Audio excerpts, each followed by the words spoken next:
introduce the next session and the final panel of the day, talking about S and ESG reporting, where I'll be joined by Katrina Brooks and Reid. Katrina is the Social Sustainability Manager at Mirvac, where she leads community investment and social inclusion initiatives.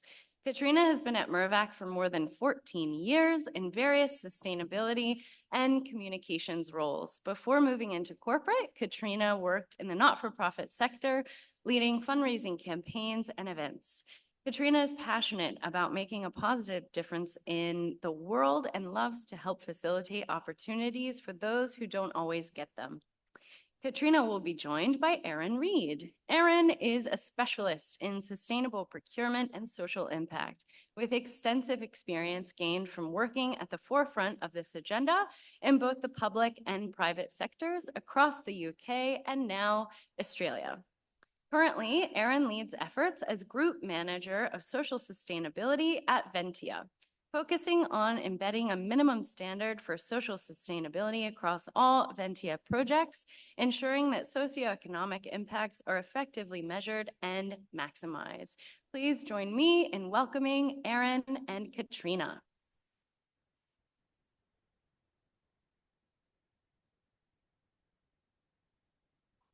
Yeah, and here we are. Fabulous. Just moving spaces. It's nice to finally be in the chair. Thank you so much for being with us. As I mentioned before, I think that the previous session on data was a really nice warm up for this one, because with the data session, we were talking about data and how to maximize that to tell an impact story. And what we really want to focus in on now is what does it look like to actually formulate some reporting for S and the ESG? I think a few of us have covered this today. Spoiler alert for anyone who's not clear, S is social, not sustainability. So I've got two fabulous people on the stage with me here, and just going to take some time to really dig into your expertise and specifically how your organizations are approaching this challenge, because it is a challenge we're finding. A lot of corporates, even though ESG has been around for a little while, it is still an emerging space. And the S within ESG is even more emergent. And so corporates are finding themselves in this moment trying to understand, define, and report on this. And I think what both of your organizations are doing, you've been on that journey. So to start us out, I would love to hear, Kat, maybe from you first, about the journey that Mirvac has been on with ESG and how the focus on social has kind of changed over the years.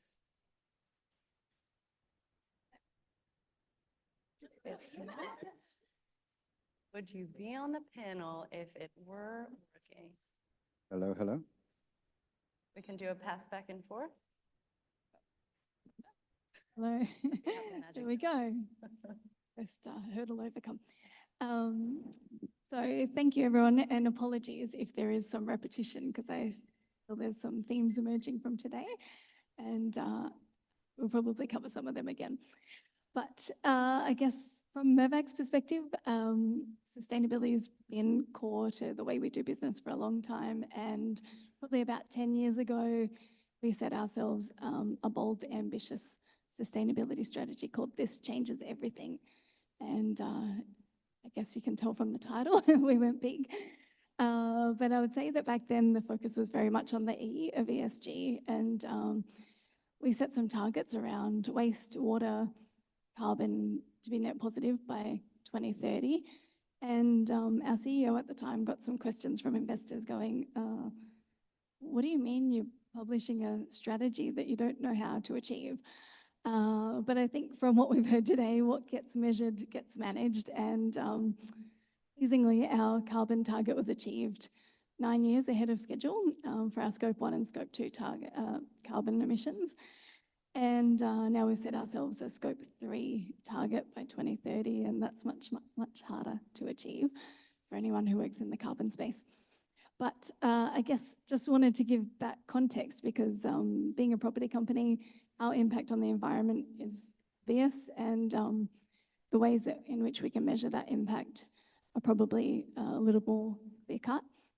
In the S space, you know, undoubtedly we impact communities and people and societies, but measuring that is not as easy.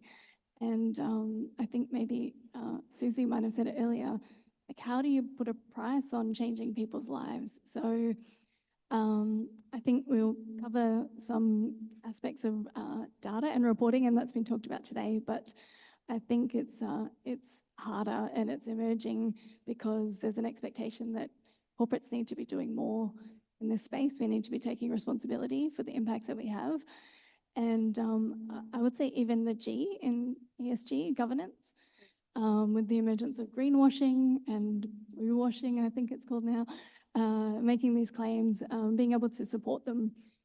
Investors, all stakeholders want to see some clarity around that, and corporates being held to account. So definitely the S is emerging.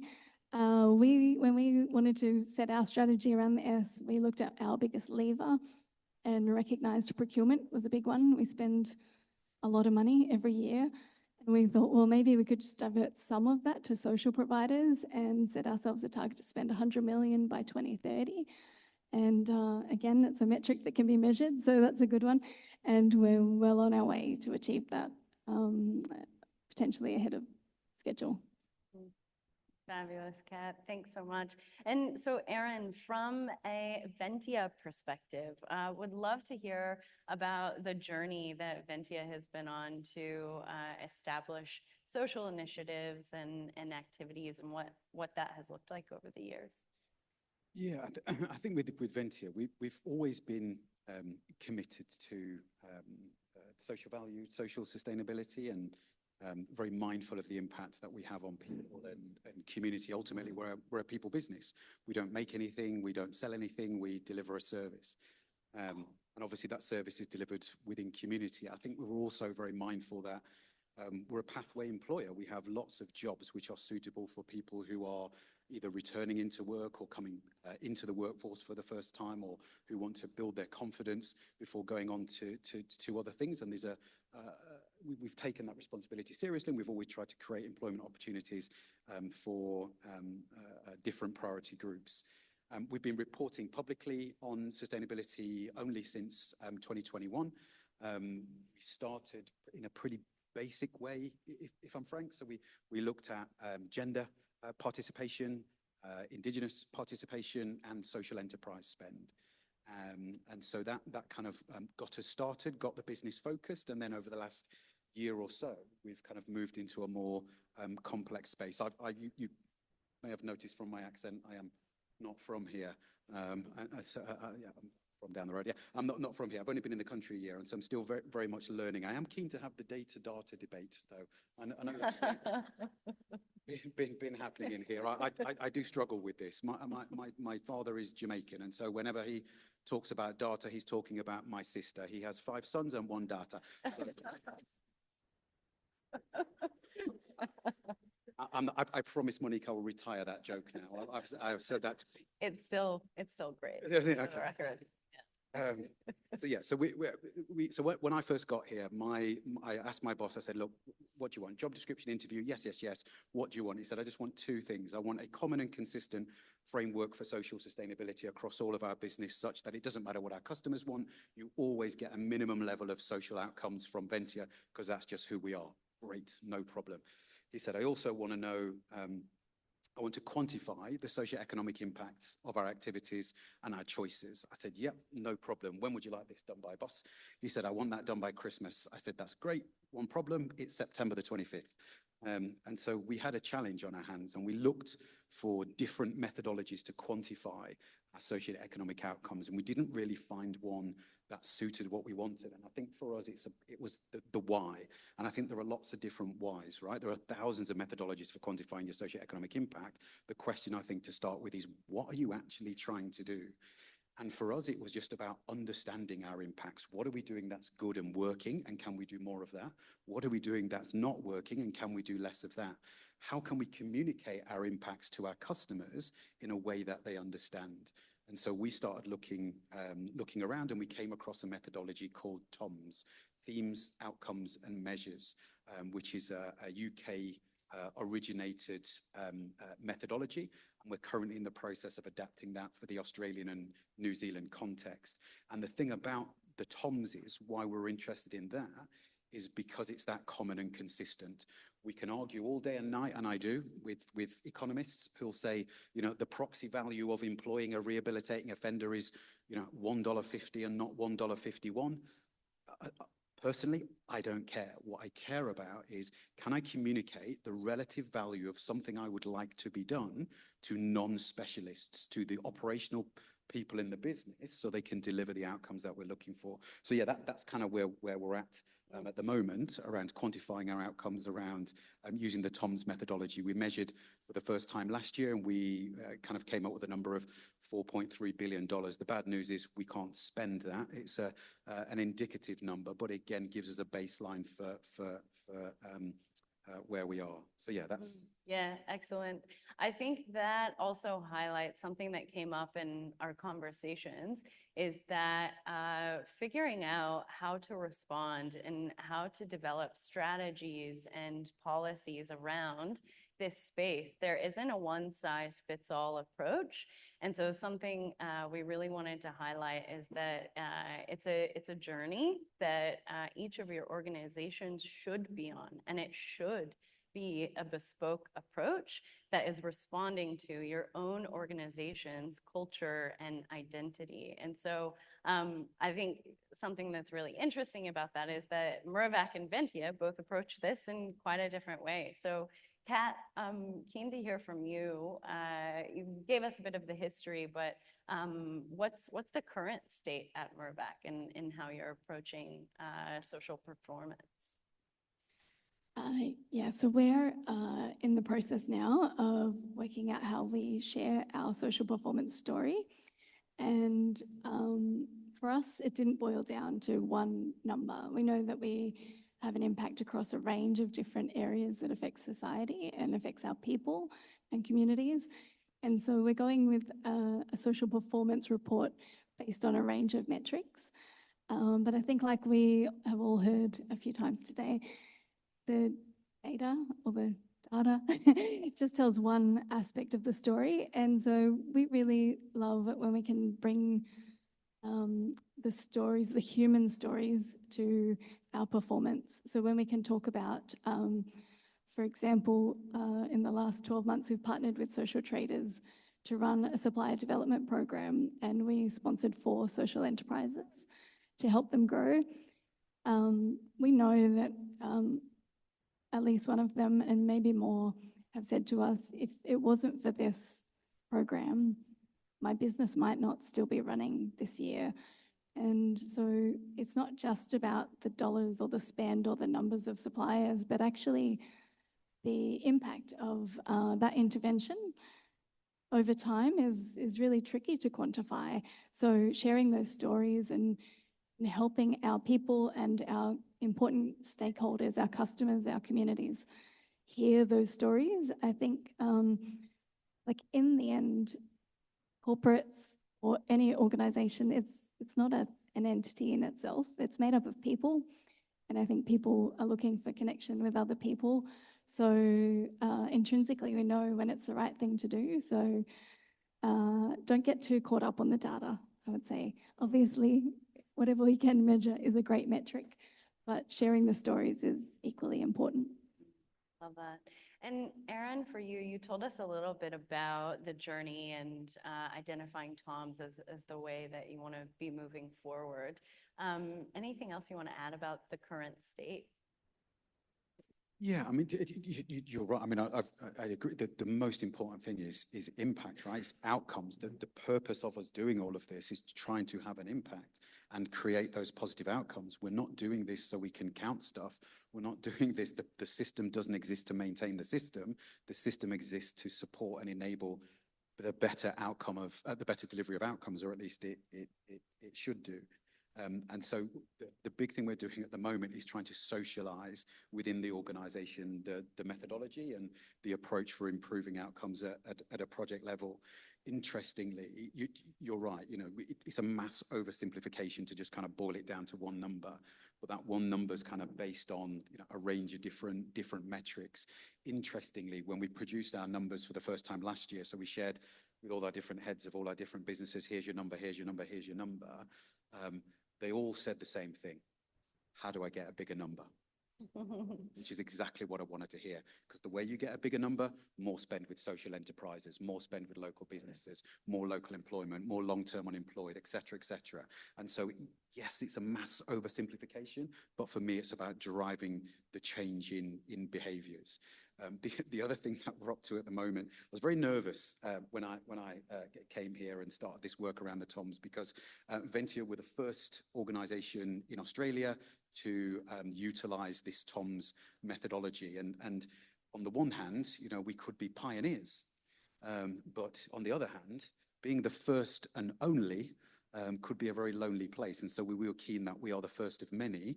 And so my chief exec is very generous, and his view is there's nothing to be gained in competing in this space. We have to kind of, you know, encourage and incentivize everybody, particularly in our ecosystem, to improve outcomes.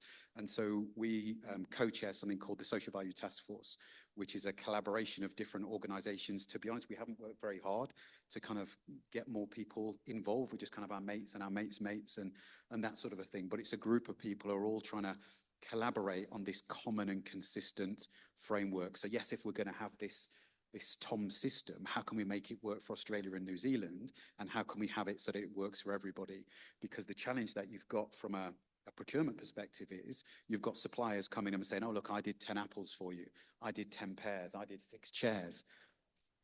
What's good? What's bad? What do we want to do more of? And so, you know, I recognize the place for all other methodologies, but the whole point of the one that we've adopted is that common and consistent ability to compare across the piece and then drive improved outcomes through that competition in procurement. So the big thing we're up to at the moment is trying to encourage more people to participate in our in the Social Value Task Force. And so I would invite you all, please. I just realized this is a blatant sales pitch.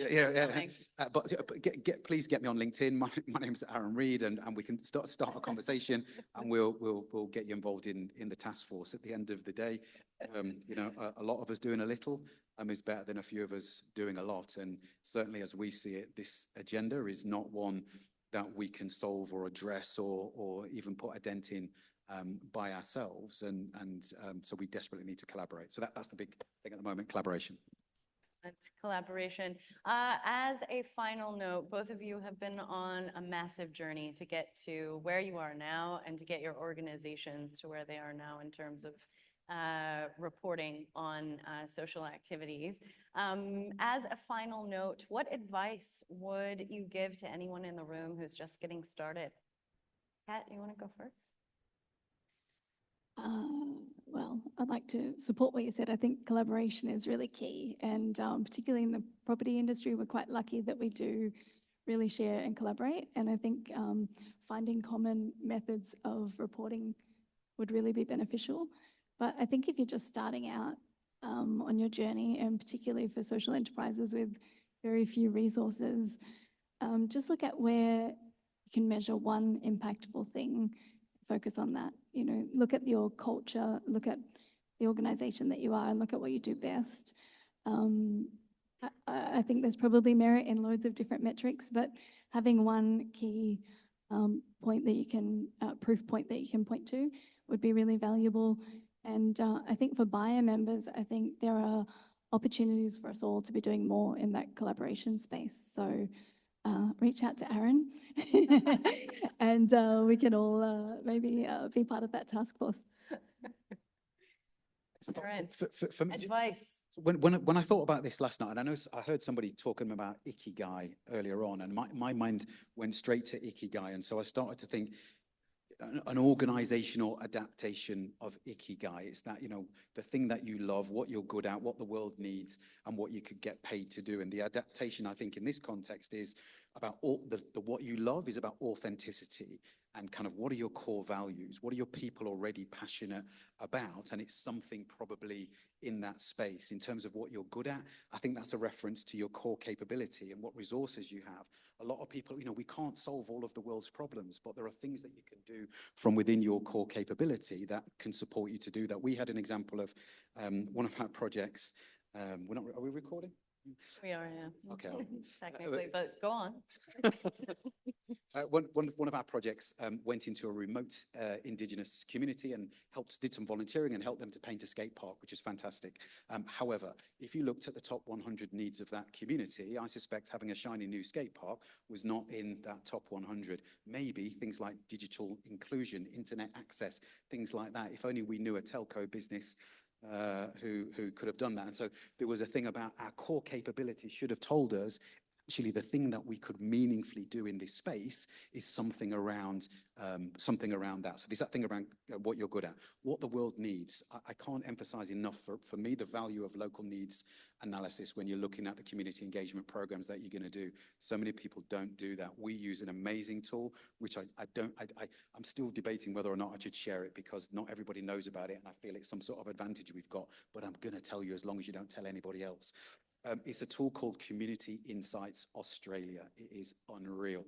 It's got 500 open sources of publicly available data that it organizes for you to help you identify where near where you are the issues and what are those issues. And then you match that with your capability. So that local needs analysis, and it's free, by the way, Community Insights Australia, or there is an element of it that's free.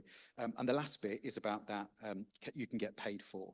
And that's that it's got to be economically sustainable, right? If you do something because it's a passion project, because you love it, well, if you leave, guess what's going to happen to that program? And so we've got to put things on this firm, kind of economically sustainable footing. And for me, that's about linking to work winning and customer requirements and your investor requirements. And so yeah, if you're starting, I think it's about being authentic, be true to your capability, properly understand the needs of communities. Don't pretend, again, be authentic. They will smell you and send you away, and do it in a way which is economically sustainable. Beautiful. That's my view. Thank you so much. Please join me in thanking Aaron and Katrina for joining us. Thank you so much.